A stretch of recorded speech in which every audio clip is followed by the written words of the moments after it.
जय जगन्नाथ। आपण मैंने जदि धान विक्रय पर मंडी रेजिस्ट्रेशन करते ताहले आपणकर टोकन जनरेट होती कि ना आपण मैंने किपर चेक करेंगे। फटाफट वीडियो गोटे लाइक कर दिंतु। से आपण मान मोबाइल जेकोसी गोटे ब्राउजर ओपन करनी। ओपन कर सारापर सर्च करनी फूड ओडिशा। फूड ओडिशा लिखिकी सर्च कर सारापर देखो ये इंटरफेस टी आसो। प्रथम जो लिंक आसे लिंक उपर आपण मैंने क्लिक करूँ। क्लिक कर सारापर देखो ये किसी इंटरफेस टी ओपन हो देखो ये ऊपर गोटे ऑप्शन अच्छी ऑनलाइन सर्विसेज। तो आपण मैंने ये क्लिक करूँ।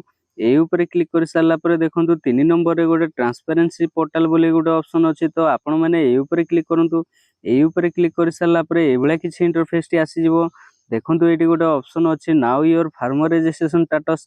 तो आपण मैंने ये क्लिक करूँ। ये क्लिक कर सारापर प्रथम आपण मैंने ये आपणकर डिस्ट्रिक्ट को चूज करनी। डिस्ट्रिक्ट को चूज कर सारापर ये निजर ब्लॉक को चूज करनी।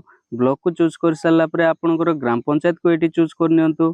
ग्राम पंचायत को चूज कर सारापर देखो ये सोसाइटी लिखाई। तो सोसाइटी जगह आपण मैंने जो जगह भी आपण मैंने रेजिस्ट्रेशन करथिले लैंप्स हो कि जेकोसी एसएचजी रे हो आपण मैंने जो भी रेजिस्ट्रेशन करथिले तो सेटा को ये सिलेक्ट करनी। सिलेक्ट कर सारापर आपण मैंने शो ऊपर क्लिक करनी।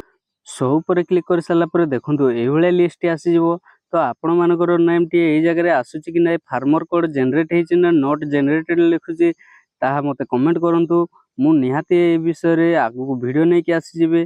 तापर देखंतु आपनकर नेम जदि ए जगह शो करनी ताहले आपण माने नेक्स्ट ऊपर क्लिक करंतु। क्लिक करके एभली भाबरे आपनकर नेम टी को सर्च कर दियंतु।